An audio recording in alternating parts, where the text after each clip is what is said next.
এক বাঁহাতি স্পিনার ঘূর্ণি জাদু দেখিয়েছিলেন প্রায় 15.5 বছর আগে। এবারও তাই। ওয়েস্ট ইন্ডিজে এর আগের টেস্টটা বাংলাদেশ জিতেছিল সাকিব আল হাসানের স্পিনে। এবার নায়ক তাইজুল ইসলাম। ক্যারিয়ার জুড়ে থেকেছেন সাকিবের ছায়ায়। এ নিয়ে খেদ রয়েছে তাইজুলের। সাকিবের অনুপস্থিতিতে যেন নিজেকে আরও মেলে ধরছেন তিনি।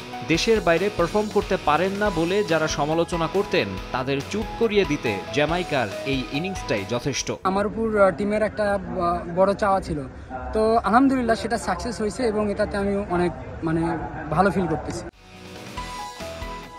এই টেস্টের পারফরমেন্সে তাইজুল, নাহিদ রানা, জাকের আলীরা তাসকিন আহমেদের চেয়ে এগিয়ে। তবুও ম্যাচ শেষে বিজয় উদযাপনের কেন্দ্রেই থাকলেন এই পেসার। জেডন সিলসের সঙ্গে যৌথভাবে সিরিজ সেরার পুরস্কার জিতেছেন তাসকিন। 2022 সালে সাউথ আফ্রিকা সফরে ওয়ানডে আর 2023-এ আয়ারল্যান্ডের বিপক্ষে টি-20 হোম সিরিজে প্লেয়ার অব দ্য সিরিজ হয়েছিলেন তাসকিন।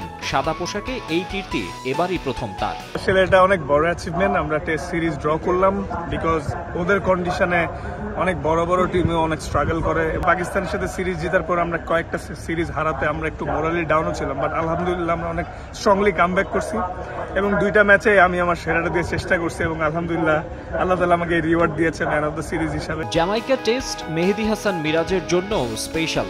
নাজমুল হোসেন শান্তর অনুপস্থিতিতে করেছেন বাজিমাত। তার সাহসী সিদ্ধান্তেই সাবাইনা পার্কে দ্বিতীয় ইনিংসে ভিন্ন অ্যাপ্রোচে খেলেছে বাংলাদেশ। 5 ডে ক্রিকেটে ক্যাপ্টেন হিসেবে এটাই তার প্রথম জয়। যেহেতু আমি ফার্স্ট ক্যাপ্টেন্সি করছি, এটা আমার জন্য একটা বড় একটা পাওয়া ওয়েস্ট ইন্ডিজের মাটিতে।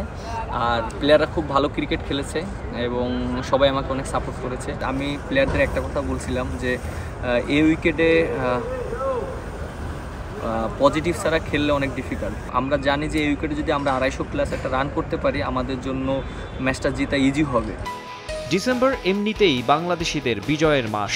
যে কোনো ক্ষেত্রে বছরের শেষ মাসে লাল সবুজ পতাকাধারীদের জয়ে সেটা যেন আরও বেশি উচ্চারিত হয়। টাইগার ড্রেসিং রুম থেকে ভেসে আসা আমরা করব জয় গানটা উদ্বেলিত করে গোটা জাতিকে। মাকসুম আলম খান, সময় সংবাদ।